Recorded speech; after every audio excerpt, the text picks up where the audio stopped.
जय राधा माधव जय कुंज बिहारी राधा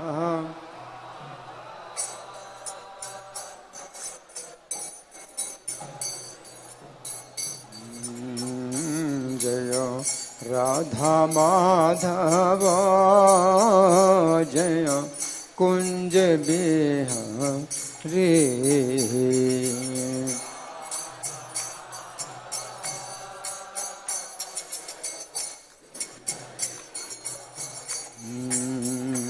जय गोपी जन वल्लभ जय गिरिवर धारी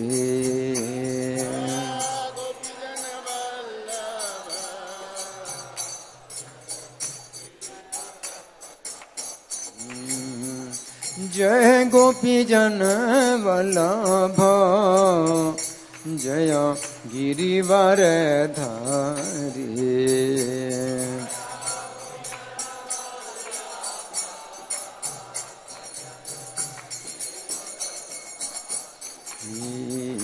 जय यशोदानंदन जय ब्रज जन रंजन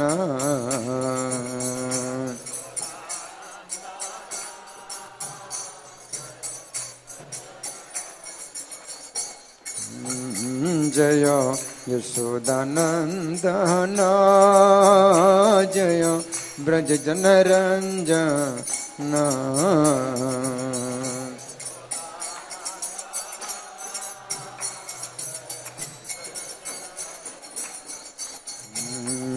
जय यमुना तीरा बनचारी जय कुंज बिहारी पंखे की हवा नहीं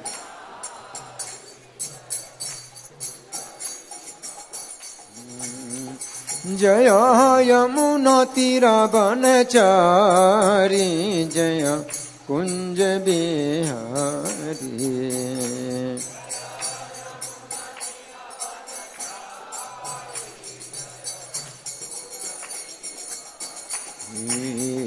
जय राधा माधव जय कुंज बिहारी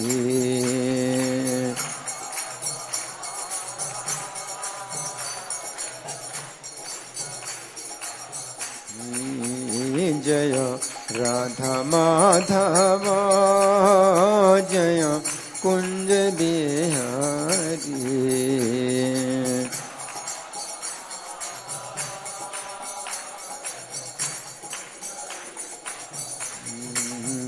नित्य गौर हरि बोल हरि बोल हरि बोल हरि बोल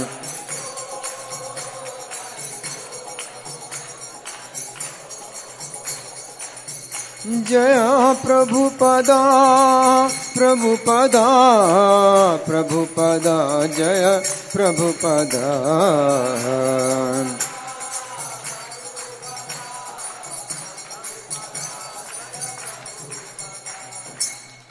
जय ओम विष्णुपाद परमहंस परिव्राजकाचार्य अष्टोत्तर Shri Srimad his divine grace Abhay Charanaravinda Bhaktivedanta स्वामी श्रील प्रभुपाद की जय।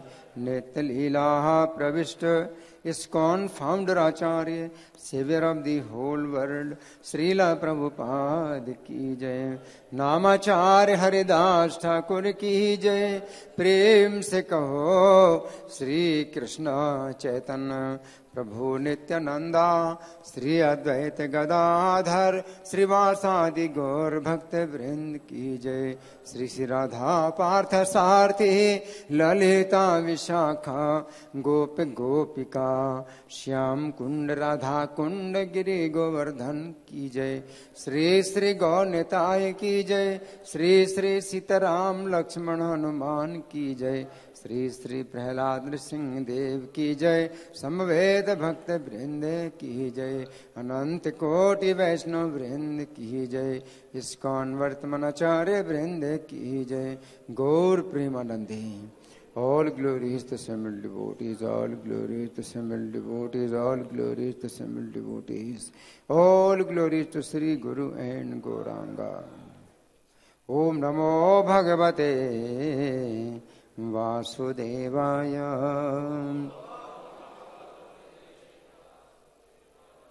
Om Namo Bhagavate Vasudevaya. Om Namo Bhagavate Vasudevaya.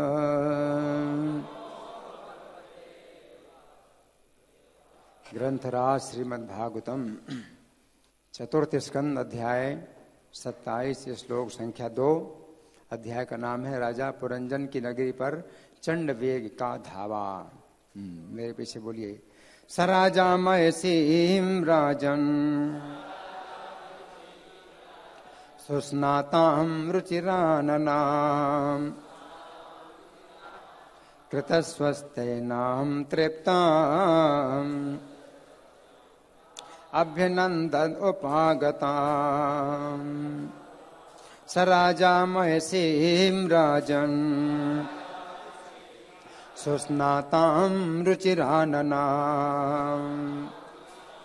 कृतस्वस्तेनां तृप्तां अभ्यनन्दन् उपागतां। स राजा मयसीं राजन्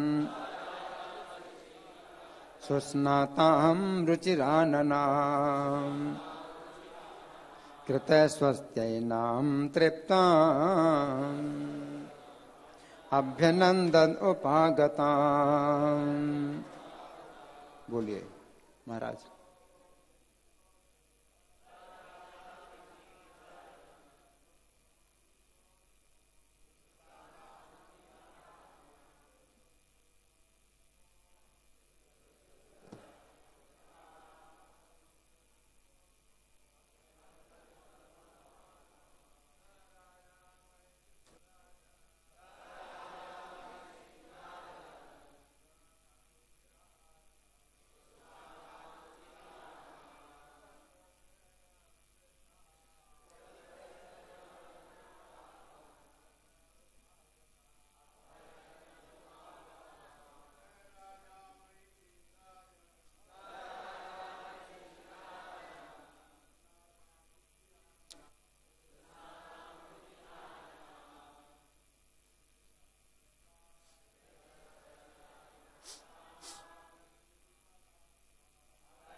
वैष्णव देवियां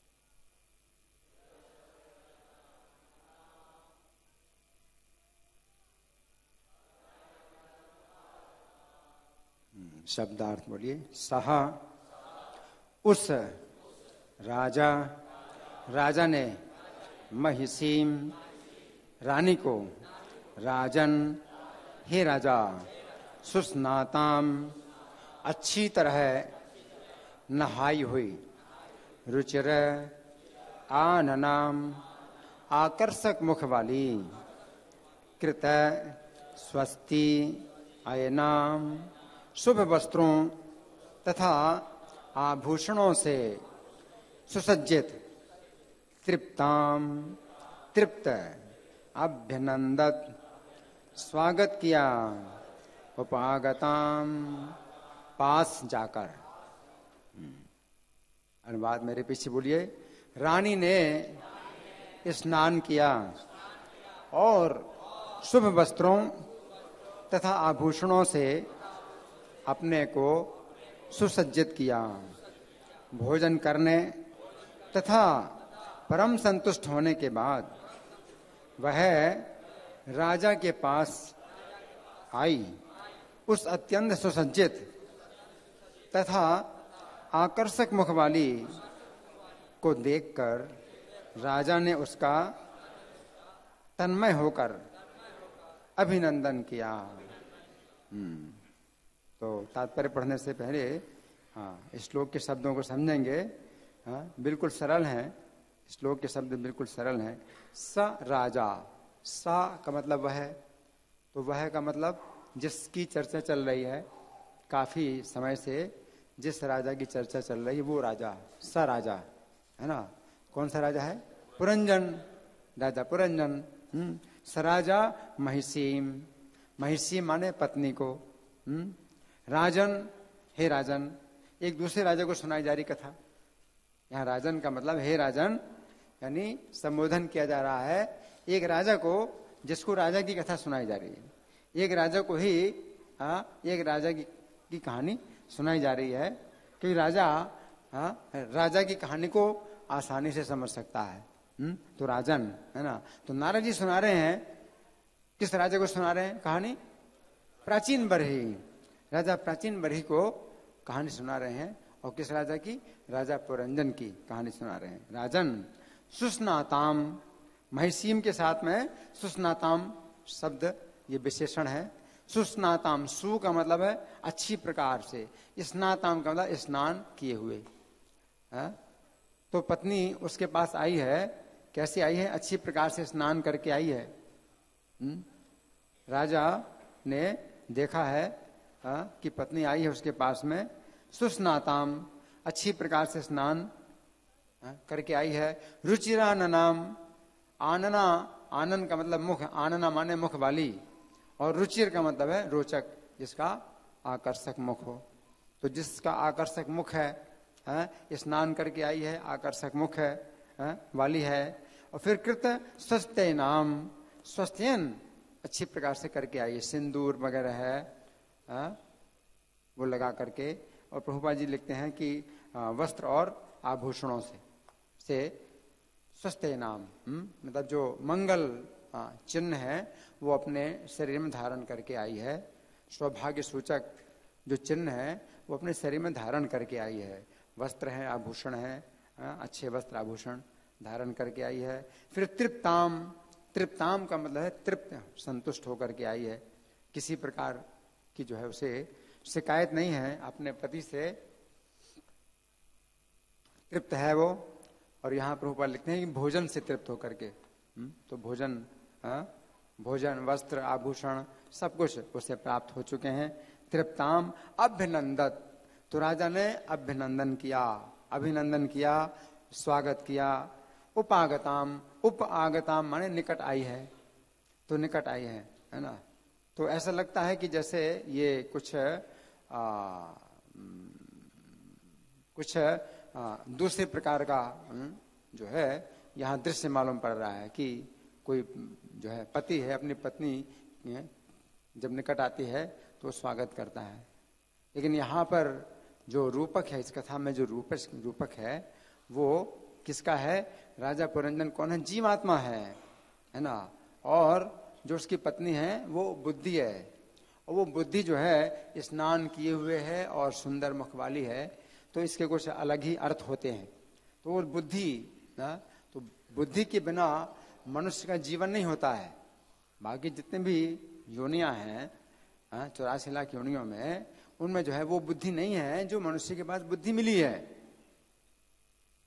तो यहाँ जो कहानी चल रही है वो एक मनुष्य के शरीर में आए हुए जीवात्मा की कहानी है जो कि राजा है।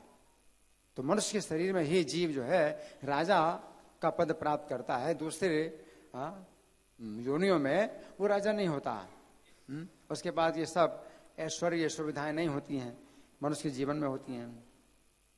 मनुष्य के जीवन में उसे खाने सोने की सुरक्षा की चिंता करने की आवश्यकता नहीं होती है, वो सब संग्रह कर लेता है।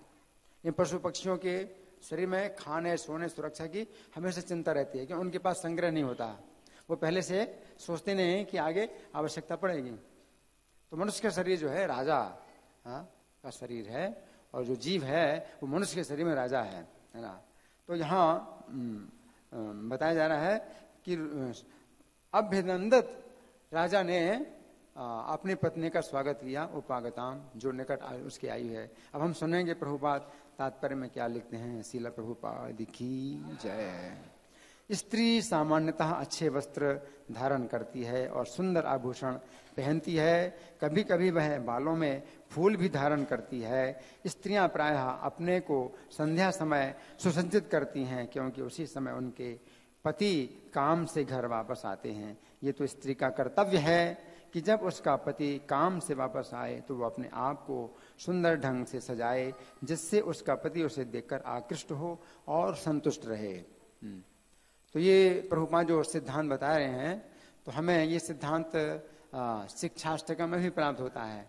शिक्षाष्टकम में एक शब्द है पहले श्लोक में, विद्यावधु जीवनम, जो श्री कृष्ण संकीर्तनम, श्री कृष्ण संकीर्तन की कई विशेषताएं हैं। उनमें से एक विशेषता क्या है, विद्यावधु जीवनम, विद्या रूपी वधु का जीवन है। तो विद्या जो है या आत्मज्ञान, आत्म साक्षात्कार जो भी कहें, उसका जीवन है क्या, श्री कृष्ण संकीर्तन। तो श्री कृष्ण संकीर्तन पति है, पुरुषवाचक।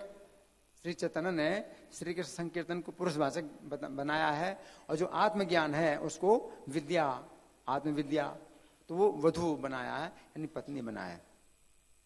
और ये बताया गया कि श्री कृष्ण संकीर्तन जैसे ही आता है तो विद्या रूपी वधु को जीवन प्राप्त होता है, जीवन प्राप्त होता है, सौंदर्य प्राप्त होता है, प्रसन्नता प्राप्त होती है स्त्री को।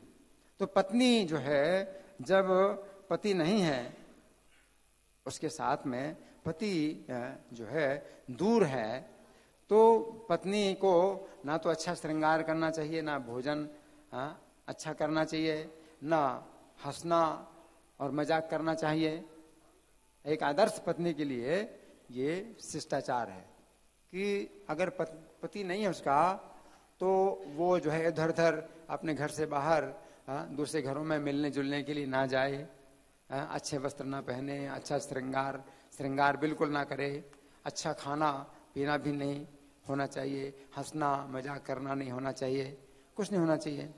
लेकिन जब पति आता है, तो पहले तो विदेशों से जो है पति आते थे घर में, तो पता नहीं कितने दिनों के बाद आ पाते थे, क्योंकि बसें, ट्रेन और वायुयान कुछ भी नहीं होते थे।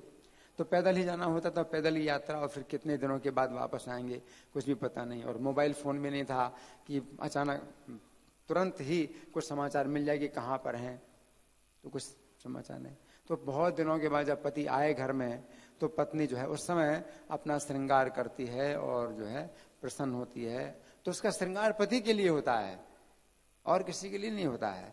जब पति आए तो वो श्रृंगार करे और सुसज्जित हो और जो है प्रसन्न हो।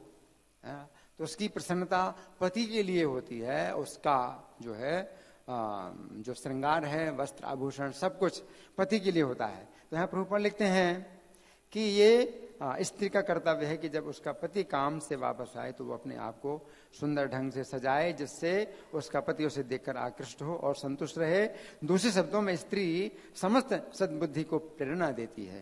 तो यहाँ बुद्धि की चर्चा आ रही है।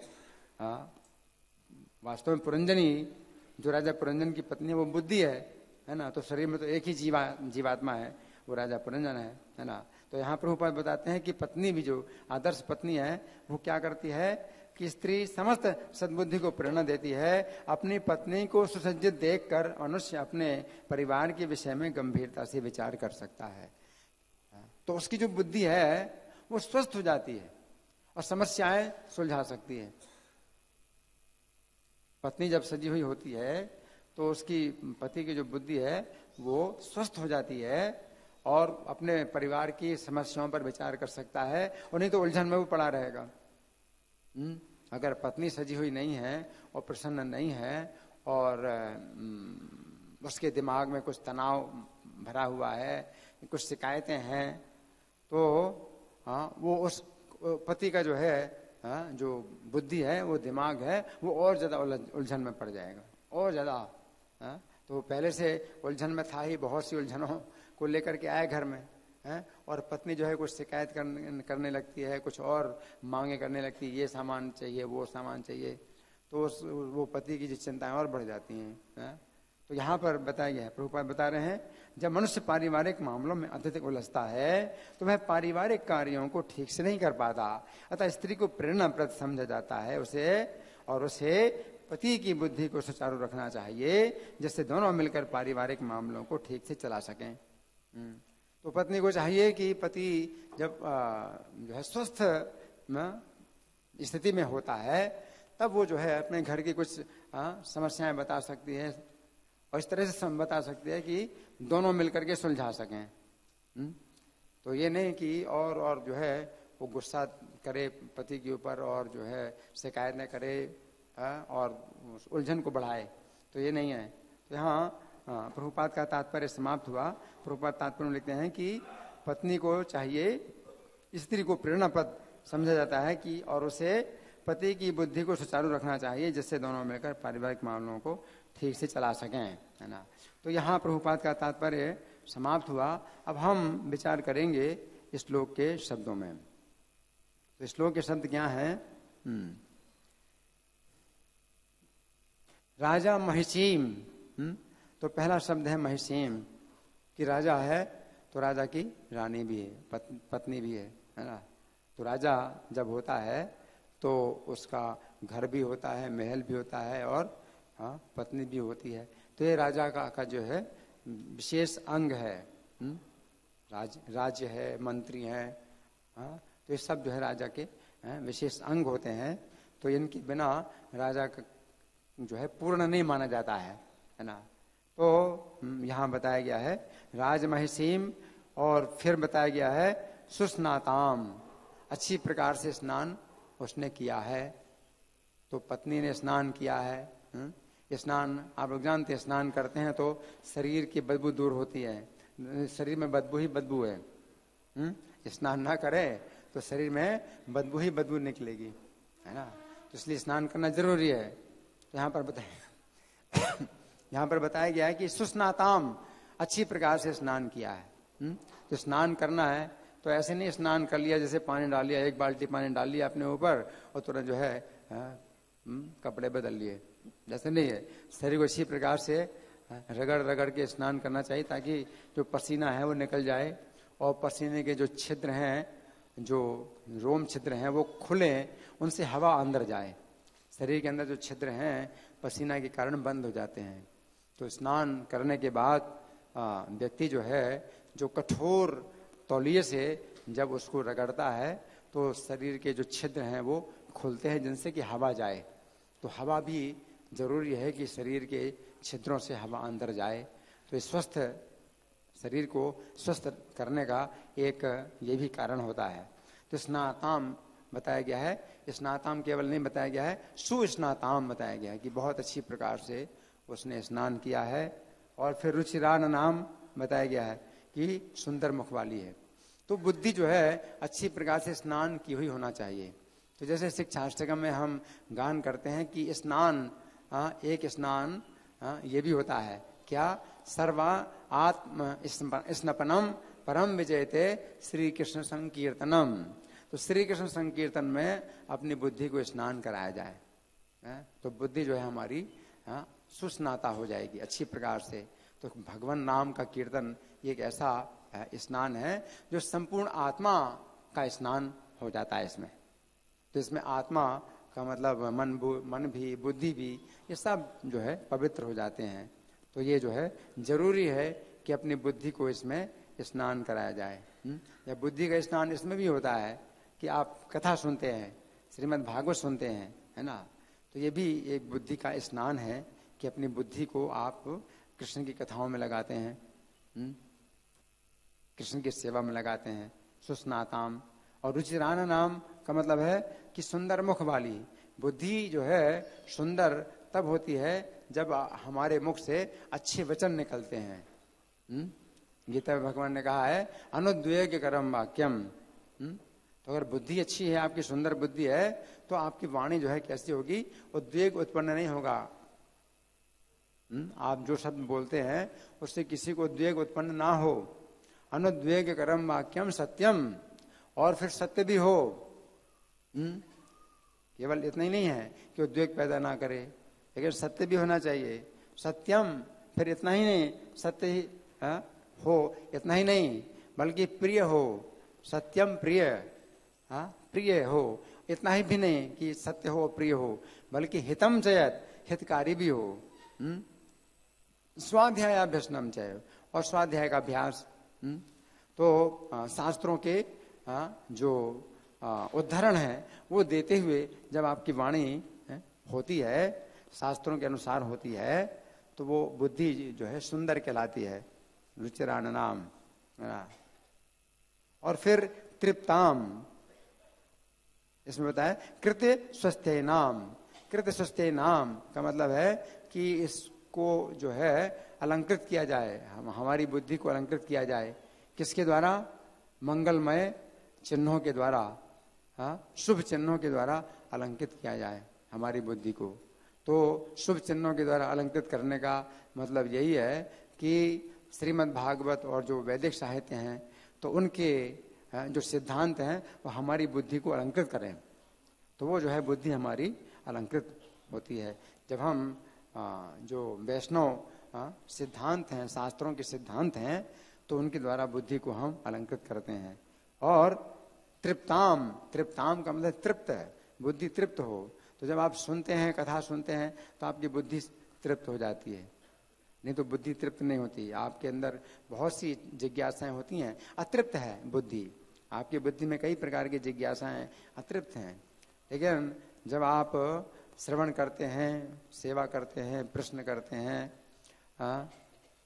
और समर्पण करते हैं, और आपको उपदेक्षन्ति ते ज्ञानम, तो तत्वदर्शी ज्ञानी आपको ज्ञान प्रदान करते हैं, तब आपकी बुद्धि तृप्त होती है, संतुष्ट होती है। नहीं तो बुद्धि संतुष्ट नहीं होती।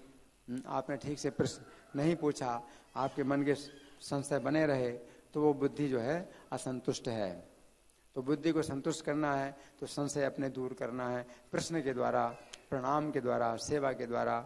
तृप्ताम अभिनंदत, अभिनंदत का मतलब है कि राजा पुरंदर ने अभिनंदन किया। तो ऐसी बुद्धि का जीवात्मा को स्वागत करना चाहिए।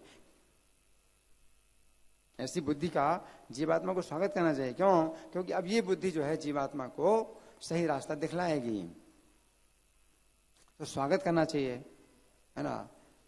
तो यहाँ पर राजा पुरंदर ने स्वागत किया बुद्धि का, तो वो निकट आई है बुद्धि उसके, तो स्वागत किया। तो भोगने के लिए नहीं, भोगने के लिए नहीं है, बल्कि स्वागत किया मार्गदर्शन प्राप्त करने के लिए। तो हमें जो है मनुष्य जीवन में ऐसी बुद्धि प्राप्त होती है, तो हम भगवान, जब हम इस बुद्धि का स्वागत करते हैं, तो वो भगवान का ही स्वागत होता है। अगर हम ऐसी बुद्धि का जो है सम्मान करते हैं, तो वो सम्मान भगवान को प्राप्त होता है, क्योंकि भगवान ने दिया है। तो भगवान की दी हुई चीज का अगर आप सम्मान करते हैं, जैसे प्रसाद है, तो प्रसाद भगवान का है, तो भगवान की प्रसन्नता से आपको प्राप्त हुआ है। और आप अगर प्रसन्न होते हैं, आप प्रसाद का सम्मान करते हैं, तो भगवान का सम्मान कहलाता है। उसी प्रकार से मनुष्य के जीवन में जो बुद्धि प्राप्त होती है, तो वो बुद्धि पशु पक्षियों के जीवन में नहीं है। तो इसलिए वो जो सम्मान है हम बुद्धि का करते हैं, तो भगवान का सम्मान कहलाता है। तो अभिनंदत उपागताम, और वो निकट आई है। तो बुद्धि हमारे बहुत निकट है, बुद्धि हमारे बहुत निकट है। तो हमें इस बात का अपना सौभाग्य मानना चाहिए।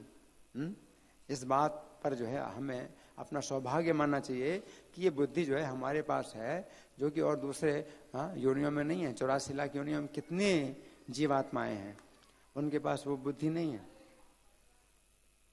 और जब ऐसी बुद्धि हमें प्राप्त होती है, तो भगवान गीता में कहते हैं कि प्रवृत्तिम चा निवृत्तिम चा कार्याकारे भया भये बंधम मोक्षम चयावेति बुद्धि सा पार्थ सात्विकी। तो तो सात्विकी बुद्धि से व्यक्ति समझ पाता है कि प्रवृत्तिम चा निवृत्तिम चा, जहां धर्म है तो वहां हमें प्रवृत्त होना चाहिए। वो बुद्धि हमें जो है निर्णय देती है कि जहां धर्म है वहां प्रवृत्त होना चाहिए, और जहां अधर्म है वहां निवृत्त होना चाहिए।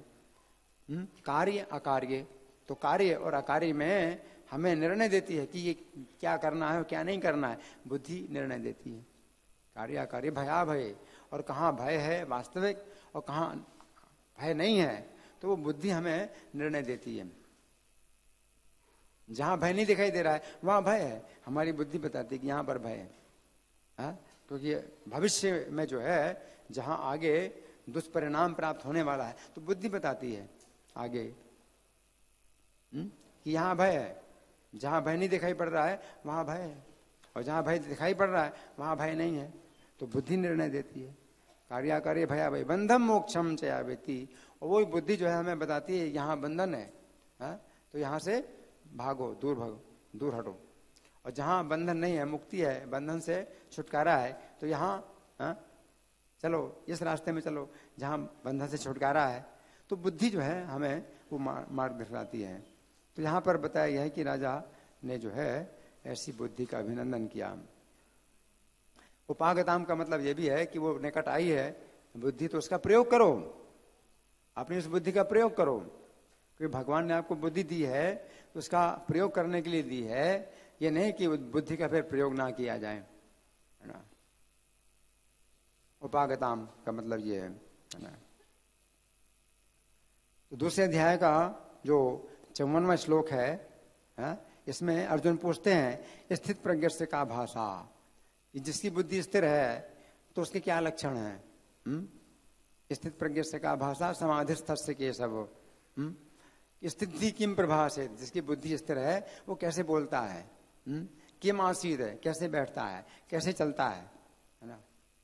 तो अगर हमारी बुद्धि जो है ऐसी हो, जो कि स्नान किए हुए हो और अच्छी प्रकार से सुंदर हो, अलंकृत हो, तो उस बुद्धि के द्वारा हम जान पाते हैं कि हमें कैसी बात बोलना है, क्या भाषा, कैसी भाषा बोलना है, कैसे शब्दों का प्रयोग करना है, और कैसे उठना है, कैसे बैठना है। नहीं तो उठना बैठना जानते नहीं, हम लोग उठना बैठना नहीं जानते। वैष्णवों के समाज में हमें कैसे बैठना है, कैसे उठना है, हम ये भी नहीं जान पाते। कैसे बोलना है ये भी नहीं जानते, और उठने बैठने के द्वारा भी अपराध करते हैं और बोलने के द्वारा भी अपराध करते हैं ना।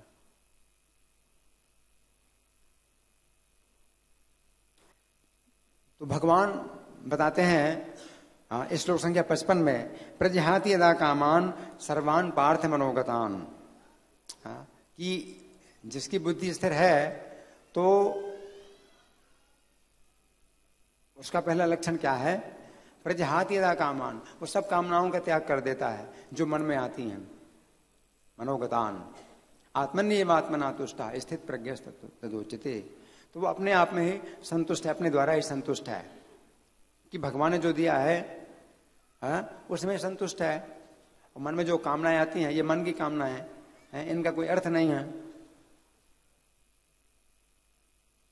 तो जब बुद्धि जो है आपके पास होगी इतनी श्रेष्ठ सुंदर बुद्धि होगी, तो आप जो है मन के अंदर जो आने वाली कामनाएं उनका आप त्याग करेंगे और संतुष्ट रहेंगे उसी में जो भगवान के द्वारा दी गई है।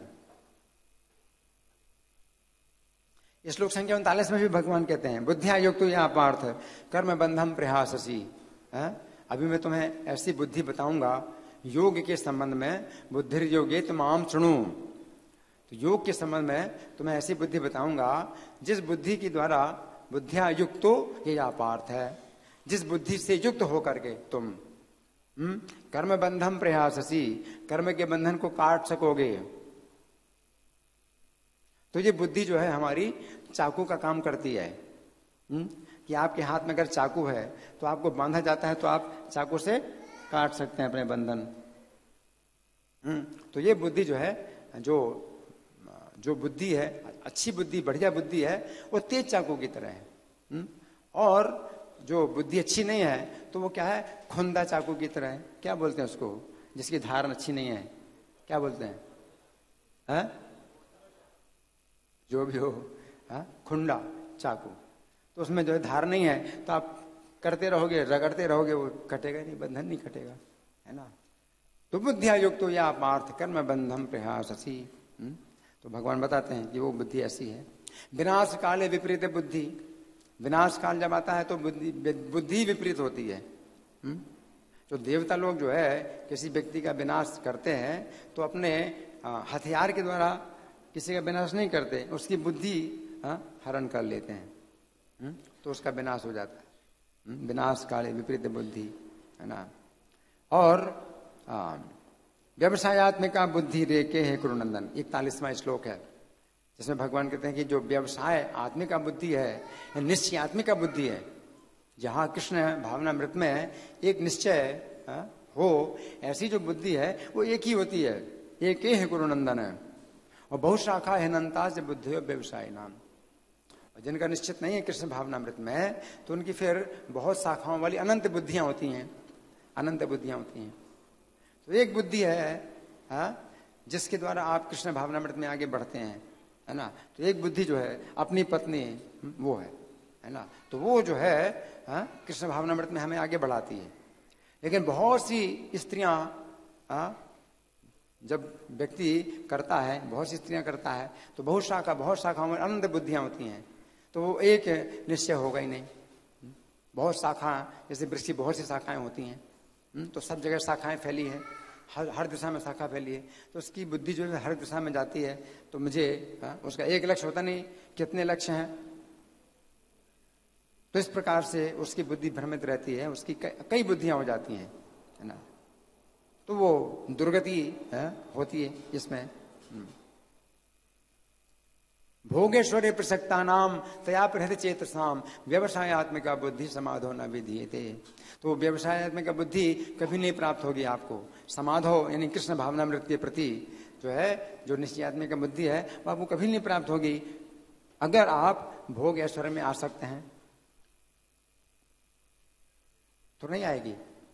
इसलिए भोग और ऐश्वर्य में अपनी आसक्ति को आप छोड़िए, तब आपकी जो है बुद्धि, निश्चयात्मिका बुद्धि है, वो आपके पास आएगी।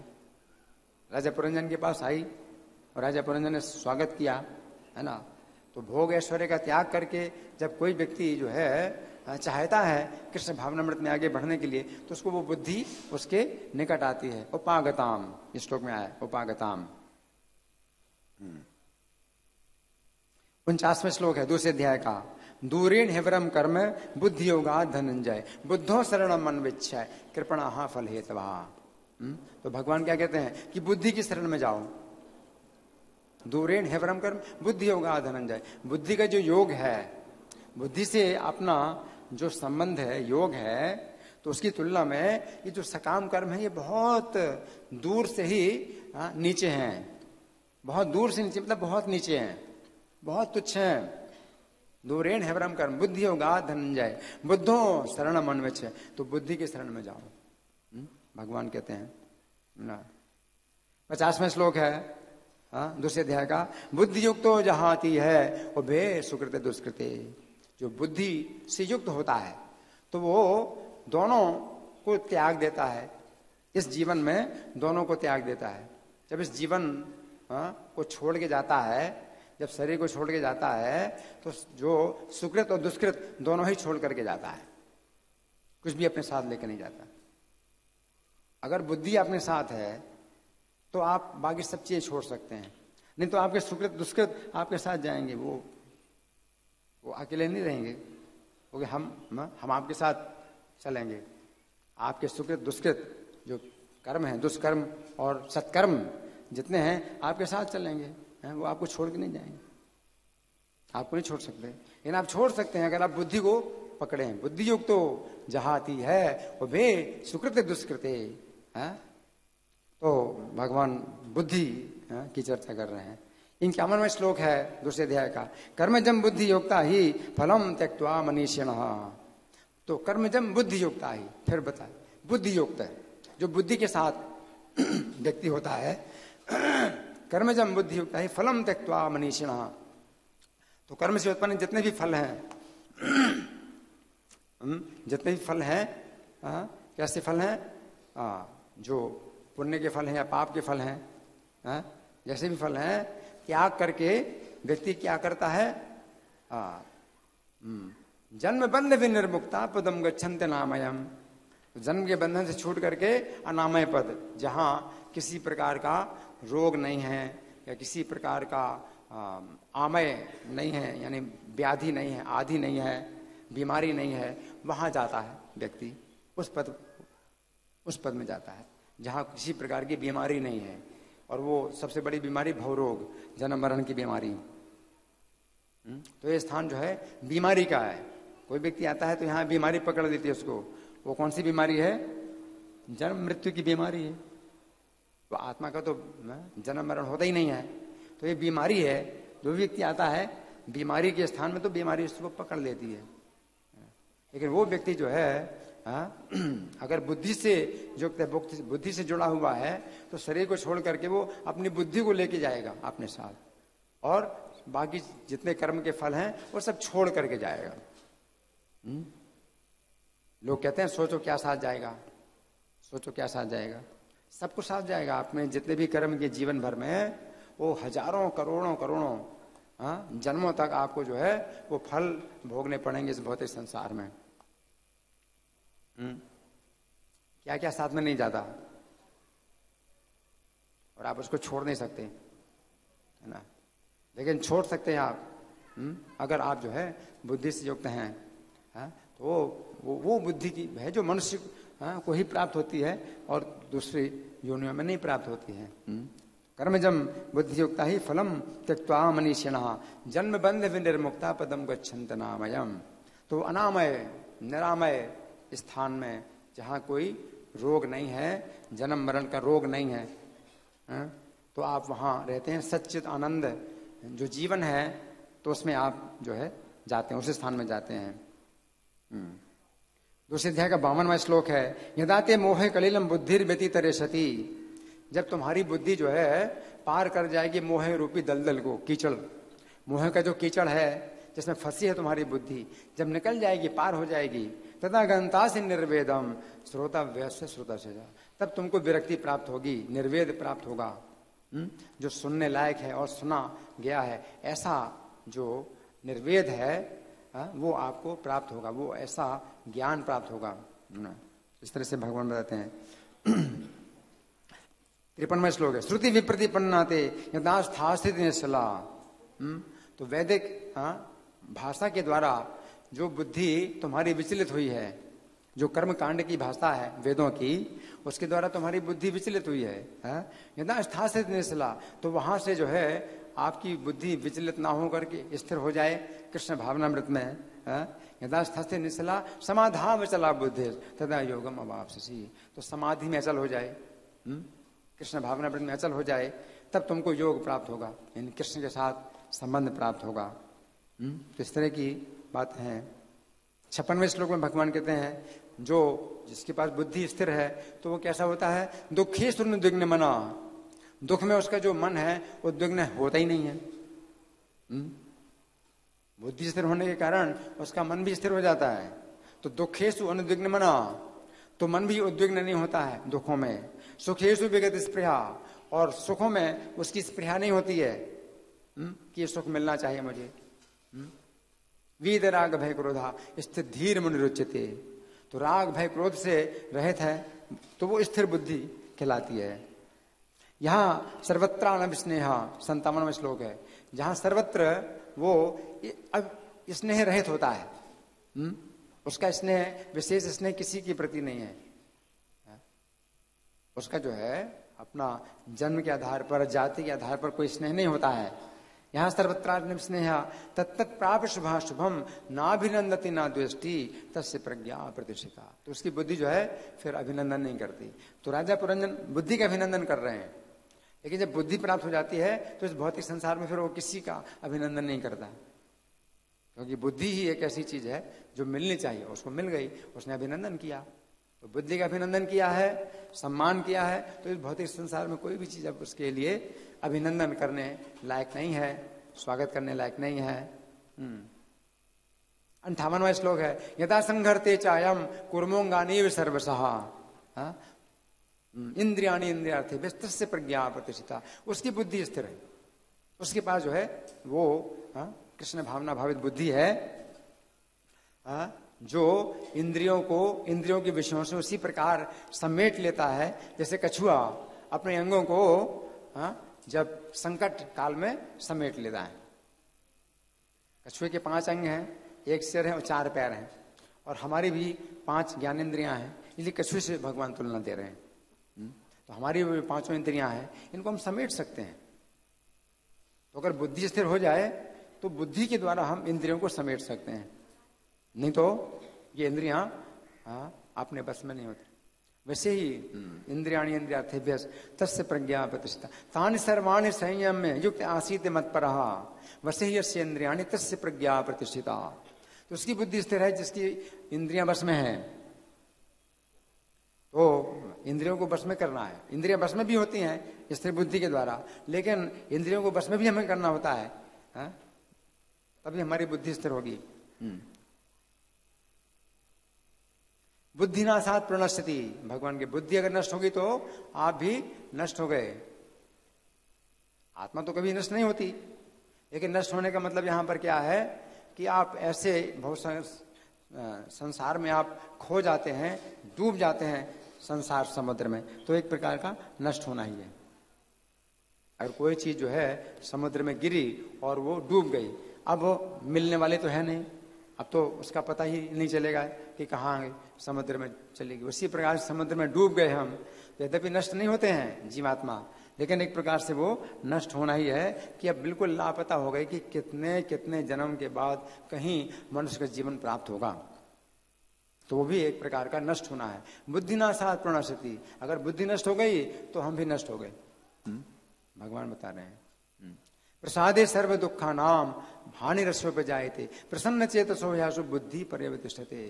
प्रसादे सर्व दुखा नाम, अगर प्रसन्नता प्राप्त हो, भगवान की प्रसन्नता प्राप्त हो, तो हमारे सब दुखों की हानि हो जाएगी, और जब प्रसन्न चित्त होगा तो बुद्धि भी स्थिर हो जाएगी।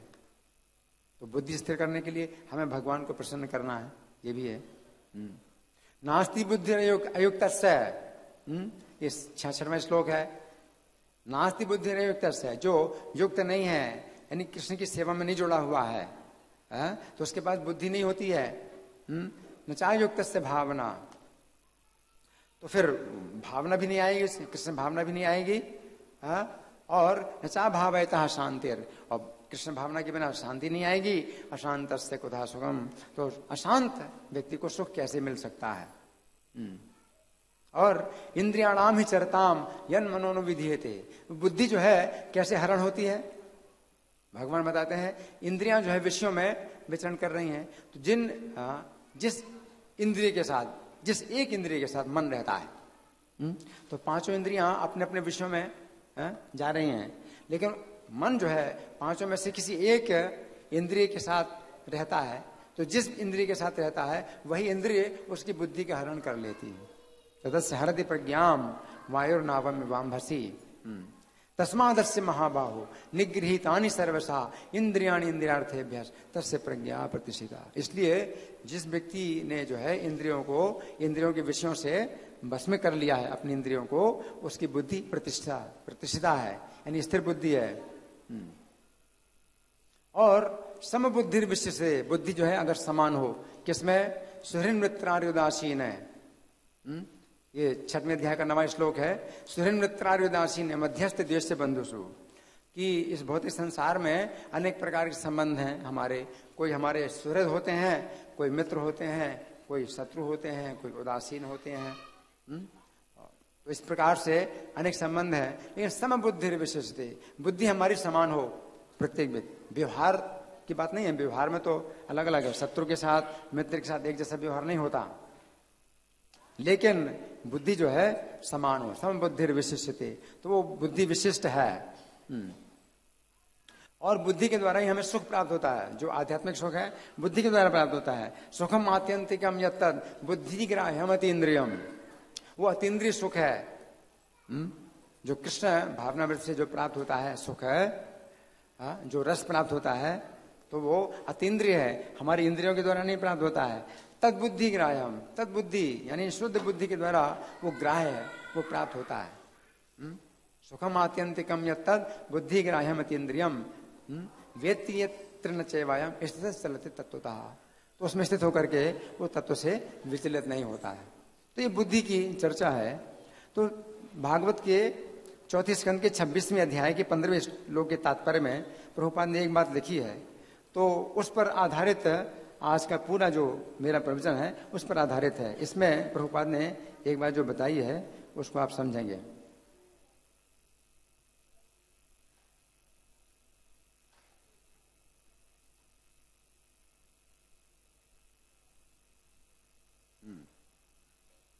प्रभुपाद तात्पर्य में लिखते हैं कि चाणक्य पंडित ने एक श्लोक दिया है, वो नीति है, नीति का श्लोक है, माता यस्य गृहे नास्ति भार्या चाप्रिय वादिनी अरण्यम तेन गंतव्यम यथारण्यम तथा गृहम। तो घर का मतलब होता है जब माता हो और प्रिय वादिनी भार्या हो, पत्नी हो, प्रिय वादिनी हो, तो वो घर कहलाता है। अगर माता नहीं है जिस घर में और प्रिय वादिनी भार्या नहीं है, कटु वादिनी भार्या हो, तो उसका जो घर है वो फिर जंगल ही है, वो घर नहीं कहलाता है ना। तो ये बात जो है प्रभुपाद ने बताई है। और फिर ये भी बताया कि प्रभुपाद ने एक घर बनाया है, प्रभुपाद ने एक घर बनाया है जैसे पूरा संसार रह सकता है। तो प्रभुपाद ने एक घर बनाया है जिसमें हम लोग रह रहे हैं, आप लोग रहे, हम लोग रह रहे हैं, है ना। तो घर बनाया है, इसका मतलब है कि हमें प्रभुपाद ने एक पत्नी भी दी है और एक माता भी दी है, तभी तो घर होगा।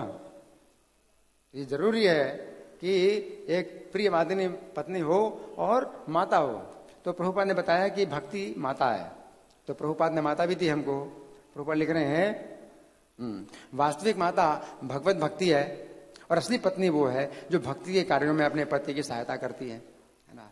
तो अगर प्रभुपाद ने घर बनाया है तो इसका मतलब है कि जो भी व्यक्ति इस घर में आएगा उसको एक पत्नी और एक माता उसको मिलेगी, ठीक है ना। तो माता भक्ति प्रभुपाद ने दी है, भक्ति माता है ना, और पत्नी भी, बुद्धि भी प्रभुपाद ने दी है, ठीक है ना। तो वो जो बुद्धि है, तो हम सब लोग राजा पुरंजन हैं। राजा क्यों है? मनुष्य के जीवन में, मनुष्य का शरीर प्राप्त हुआ है तो आप राजा हैं। राजा के ही जो है महल में सब प्रकार की सुविधाएं होती हैं, किसी प्रकार का अभाव नहीं होता है। और पशु पक्षियों के जीवन में हमेशा अभाव रहता है कि फिर सोने के लिए उनको खोजना पड़ता है कहाँ सोएं, खाने के लिए खोजना पड़ता है कहाँ खाएं, है ना। तो उनके पास हमेशा कमी रहती है, हमेशा खोजना पड़ता है। सुरक्षा के लिए फिर ढूंढना पड़ता है कहाँ। लेकिन राजा है तो उसके पास सब पहले से साधन है, सब कुछ, है ना। तो मनुष्य जीवन जो है राजा का जीवन है ना। लेकिन अब राजा को जो है अगर घर में रहना है तो इस घर में आना पड़ेगा, है ना। तो इस घर में आना पड़ेगा, प्रभुपाद के घर में आना पड़ेगा। और प्रभुपाद के घर में अगर आएंगे तो आपको एक पत्नी और एक माता मिलेगी। और पत्नी कैसी मिलेगी? प्रिय वादिनी पत्नी। तो बुद्धि है, कृष्ण भावना भावित जो बुद्धि है वो प्रिय वादिनी है, क्योंकि वो आपको कृष्ण की ओर चलाएगी। तो वही तो प्रिय वचन है। आत्मा के लिए क्या प्रिय है? यही तो प्रिय है ना। और जिनकी पत्नी जो है प्रिय वादिनी नहीं है, यानी बुद्धि अप्रिय वादिनी है, तो वो चलाती है कि चलो नशा है, व्यभिचार है, मांसाहार है, इधर चलो। तो वो जो है अप्रिय वादिनी पत्नी है ना। तो ये घर जो है प्रभुपाद ने बनाया है जिसमें पूरा संसार रह सकता है। तो हर कोई, मतलब कम से कम मनुष्य का जीवन जिनको मिला है, तो प्रभुपाद कहते हैं कि भाई पशु पक्षियों के लिए तो हम नहीं कह रहे हैं कुछ, है। श्री चैतन्य ने तो पशु पक्षियों से भी हरिनाम बुलवा दिया।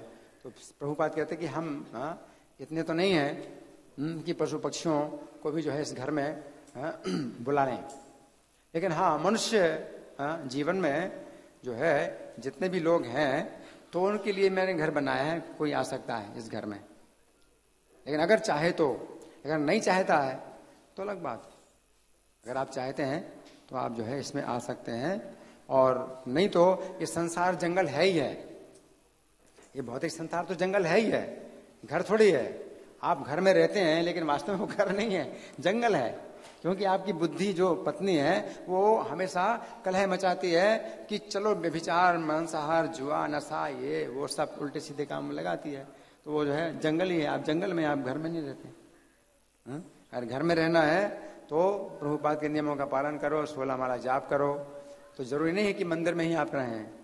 तो आपका जो घर है फिर वो घर माना जाएगा कि आपको जो है भक्ति देवी माता के रूप में प्राप्त हो गई है, और जो कृष्ण भावना भावित बुद्धि है वो पत्नी के रूप में प्राप्त हो गई है।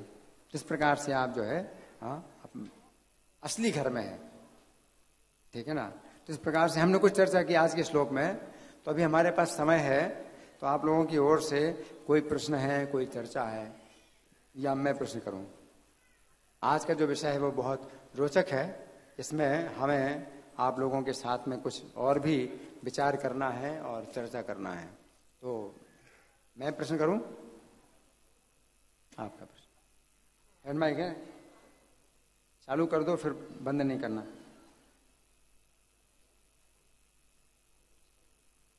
हो जाएगा। अभी चालू देर लगती है ना। लाइट जल रही है? नहीं जल रही? चालू नहीं किया आपने?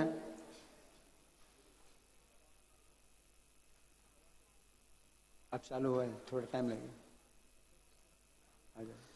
प्रभु जी, बहुत अच्छा आपने ये प्रवचन दिया जिसके ऊपर बुद्धि के ऊपर बताया। तो जैसे आपने बताया व्यवसायत्मक बुद्धि, जो गीता के दूसरे अध्याय में भगवान बताते हैं कि कृष्ण भावनामृत के लिए ये जरूरी है। तो अक्सर ये होता है कि हमारी बुद्धि के ऊपर मन का ज्यादा डोमिनेशन हो जाता है। मन जो है बुद्धि को जो है दबा देता है, और उसकी मन के प्रभाव में आके, वेग में आके कोई व्यक्ति कार्य करता है। तो इसको मन के वेग को कम करने के लिए और बुद्धि को किस तरह से ज्यादा प्रशिक्षित करे कि वो मन को कभी भी मतलब उठने ना दे उसके गलत विचारों। इसके लिए हमें साधु संग करना होता है। अपनी बुद्धि को प्याना बनाना है, तीखा बनाना है ना। तो इसके लिए हमें साधु संग करना होता है ना। जब हम श्रवण करते हैं तो हमारी बुद्धि तेज होती है, और जो उल्टे सीधे जो विचार आते हैं उनको काट सकती है। वो बांधने वाले विचार हैं, उनको आप काट सकते हैं।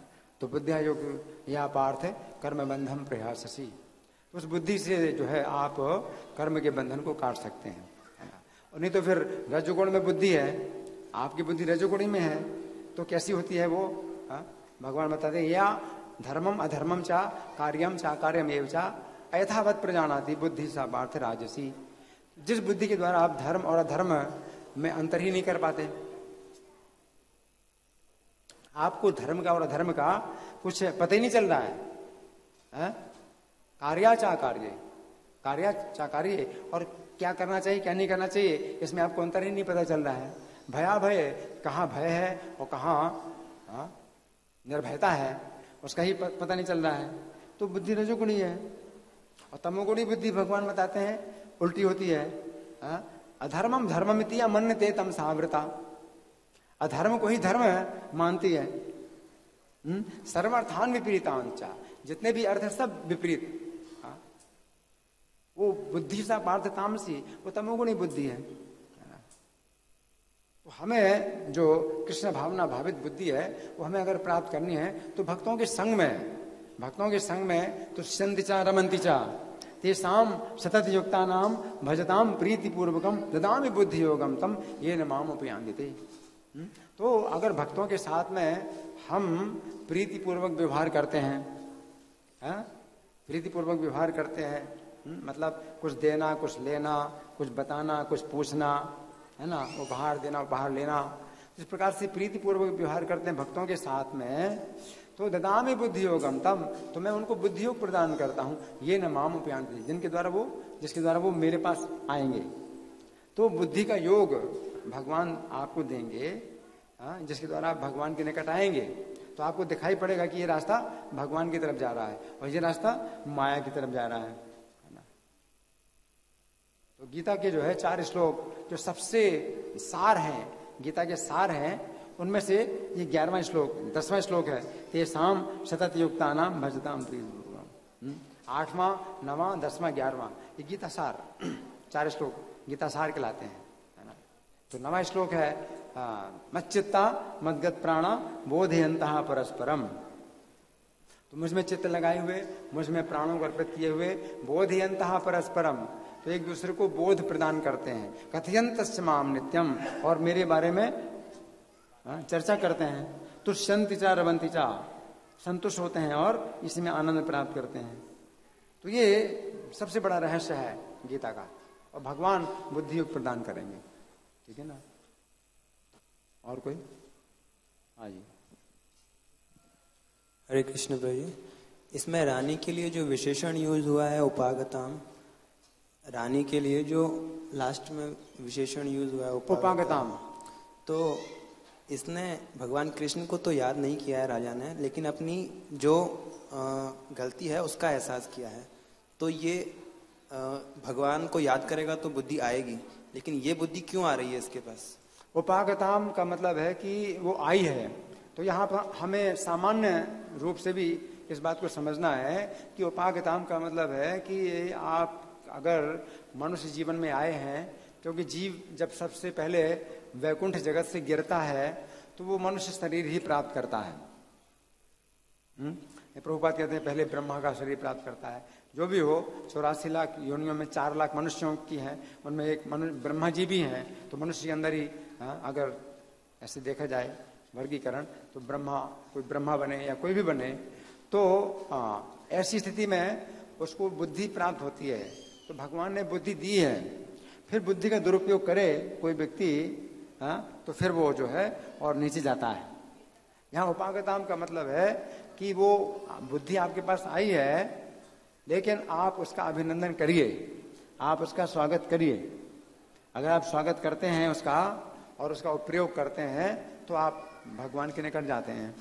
और अगर आप नहीं उसका प्रयोग करते हैं, उसका स्वागत नहीं करते हैं, तो आप जो है उल्टी दिशा में जाएंगे। तो यहाँ पर मतलब बुद्धि ने वास्तव में छोड़ा नहीं है राजा को अभी तक। हाँ, प्रभुपाद यही बता रहे हैं कि अभिनंदन का मतलब है कि अभिनंदन किया उसने। और जैसे भगवान का प्रसाद मिलता है तो आप सम्मान करते हैं, प्रसाद का सम्मान करते हैं, तो वो भगवान का सम्मान होता है कि भगवान ने आपको दिया है। और प्रसाद को फेंकते हैं तो भगवान का ही तिरस्कार होता है, भगवान का अपमान होता है। उसी प्रकार से बुद्धि का आप सम्मान करिए, तो ये जो है अभिनंदन कहलाता है।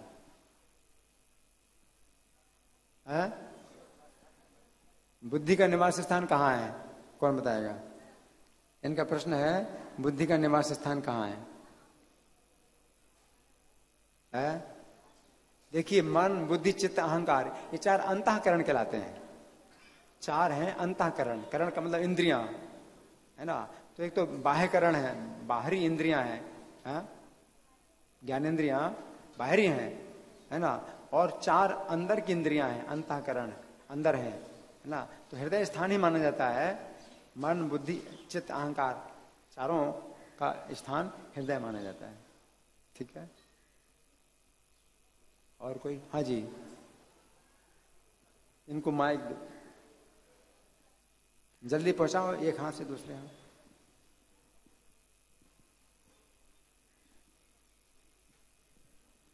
हरे कृष्ण प्रभु जी, जैसे आपने बुद्धि की साइंस बहुत अच्छे से बताया है, और उसमें एक चीज मुझे थोड़ा सा समझ में नहीं आ रहा है कि आपने बताया कि जो बुद्धि के द्वारा आदमी सकाम कर्म जो भी काम किया उससे भी वो लिबरेट हो सकता है और उससे भी ऊपर जा सकता है।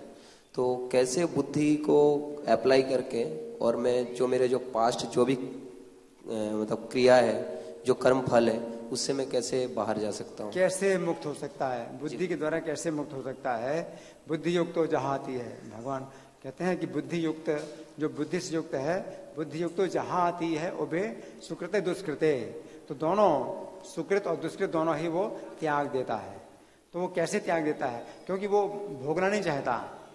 इस भौतिक जगत में जब कोई व्यक्ति कृष्ण को प्रसन्न करने के लिए कार्य करता है और उसकी भोग इच्छा समाप्त हो जाती है, तो फिर वो अपने वो जो कर्म हैं जिनसे उसको भोग प्राप्त होने वाले हैं उनको छोड़ के जाता है, क्योंकि उसे नहीं भोगना है ना। और जो पाप कर्म है वो भी उनको छोड़ के जाता है। क्योंकि अब उसको दंड नहीं मिलने वाला है, क्योंकि उसका जो दंड है वो क्षमा हो गया, उसके पाप नष्ट हो चुके हैं। इसलिए उसके जितने भी सुकृत दुष्कृत हैं वो छोड़ करके चला जाता है, क्योंकि उसकी आसक्ति अगर कृष्ण में हो गई है तो फिर उसके जो पहले के किए हुए जितने सुकृत सत्कर्म और दुष्कर्म है वो उसको अपने आप छोड़ देते हैं। उसने बुद्धि को पकड़ा हुआ है, बुद्धि को पकड़ा हुआ है कि कृष्ण ही मेरे सर्वस्व हैं। तो भौतिक जगत में जब वो भोगने की जो इच्छा है वो छोड़ देता है तो वो कृष्ण को जो है अपना लक्ष्य, कृष्ण की सेवा को लक्ष्य बना करके फिर वो कृष्ण के धाम में जाएगा। ठीक है जी बोलो, हरे कृष्ण। हाँ, इनका प्रश्न इधर माइक दीजिए।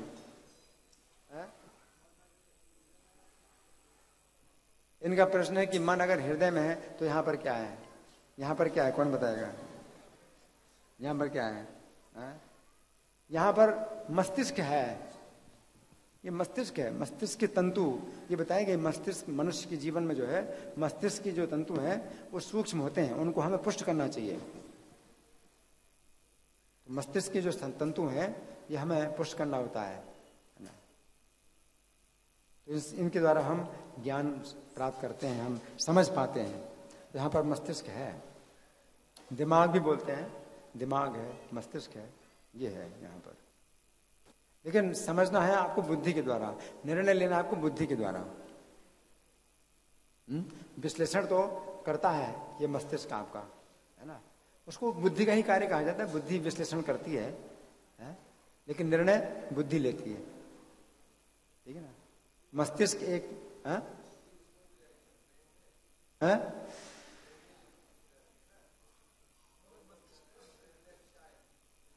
जो भी हो, जी बताया गया कि हृदय में जो है ये 4 अंतःकरण जो है हृदय में रहते हैं। अब मन भी आपका कहाँ कहाँ जाता है, मन का निवास स्थान बताया गया हृदय है ना। ये मन आपका कहाँ कहाँ जाता है, ठीक है ना। मन कितने दुनिया के कितने चक्कर लगाता है आपके मन, है ना। तो आपका मन कहाँ है? आप कभी यहाँ बैठे हैं और आपका मन कहाँ है पता नहीं, आप सुन नहीं रहे, तो मन कहाँ कहाँ जाता है। फिर भी स्थान बताया गया हृदय, बुद्धि, मन, मन, बुद्धि, चित्त, अहंकार, ये स्थान हृदय बताया गया। अभी हमारे पास और समय है, तो कोई किसी का प्रश्न अगर नहीं है, हाँ आपका प्रश्न है, इनको माइक दीजिए, हैंड माइक दीजिए, हाथों हाथ पहुंचा दो जल्दी पीछे।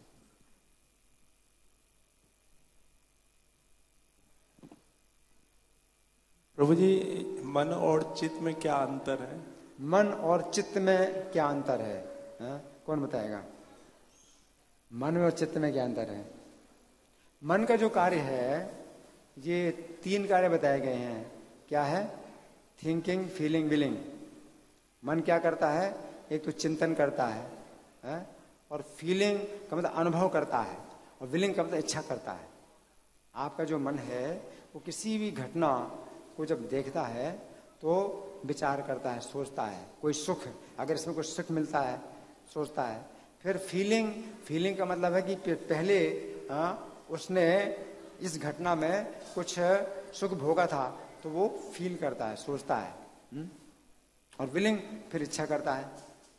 तो मन जो है केवल निर्णय करता है अपने अनुभव के आधार पर कि पहले उसने कोई सुख अनुभव किया था तो मुझे ये सुख चाहिए। जैसे खाने की इच्छा होती है ना, तो पहले आप सोचते हैं कोई चीज़ खाने की चीज़ है, आप सोचते हैं, फिर पहले कभी खाया था तो फिर आप उसको फील करते हैं, अनुभव करते हैं कैसा सुख मिला था, फिर आप इच्छा करते हैं कि मुझे चाहिए, मुझे ये चाहिए, है ना। लेकिन परिणाम क्या होता है तो मन ये नहीं जानता, परिणाम को जो है मन नहीं जानता। तो मन इच्छा करता है कि मुझे ये चाहिए, है ना। और जो चित्त है, तो चित्त को आप चेतना कह सकते हैं। चेतना हर जगह व्याप्त है, पूरे शरीर में चेतना व्याप्त है, आपको पता चलता है चेतना। तो चित्त को चेतना भी कहा जा सकता है। आज ही हाँ, आपके प्रश्न।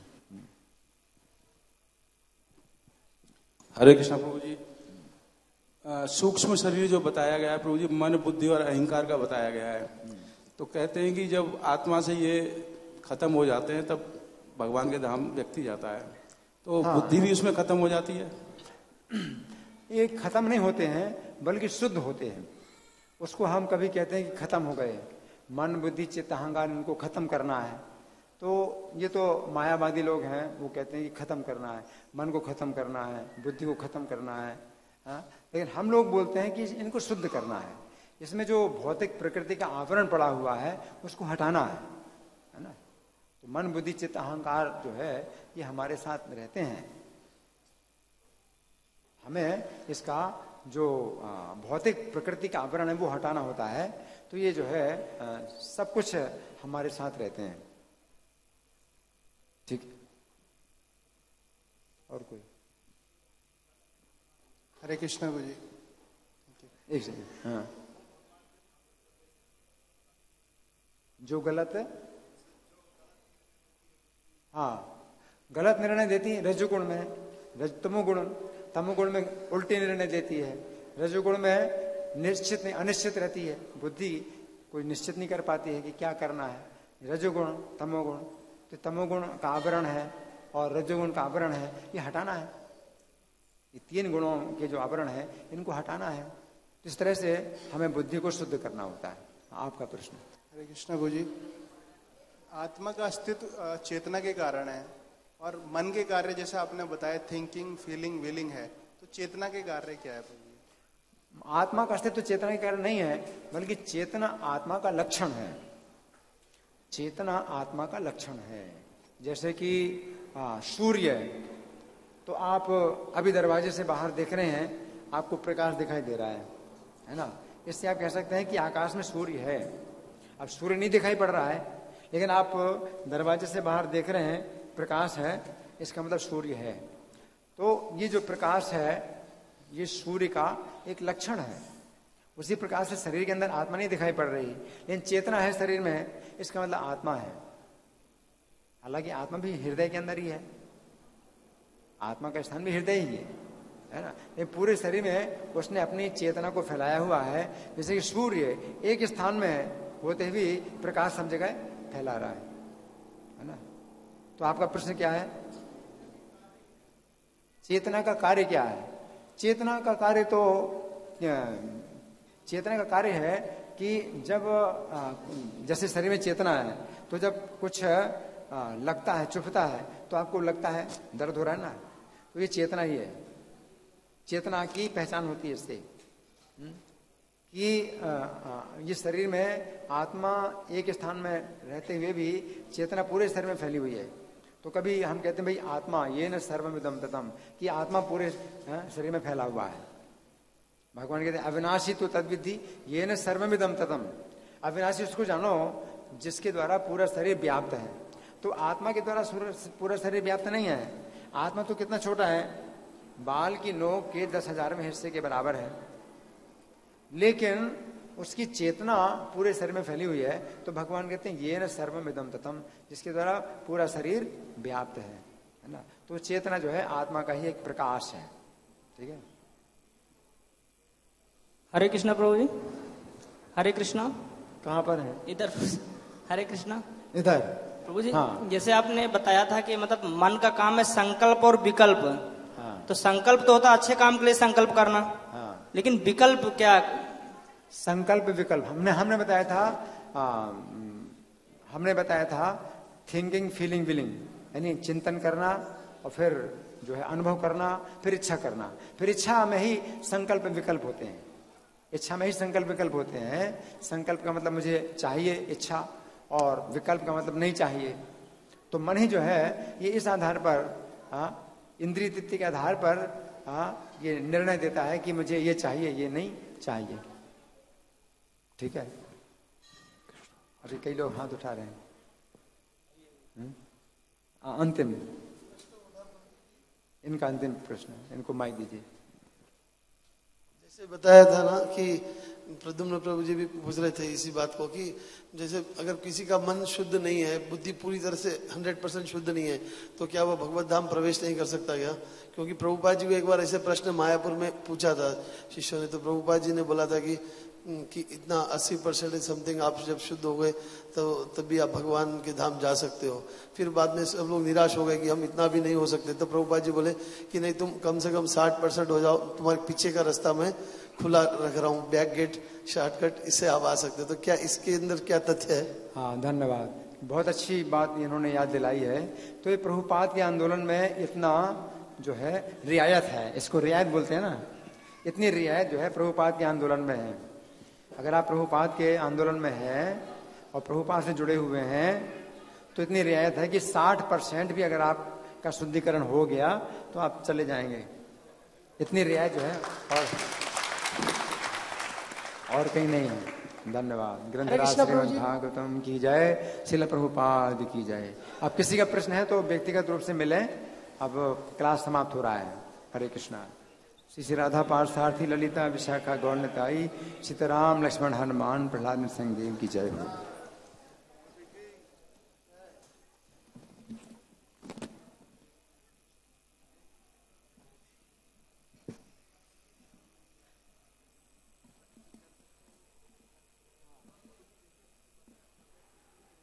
माइक के साथ रिकॉर्डर है, किसी का ले लें।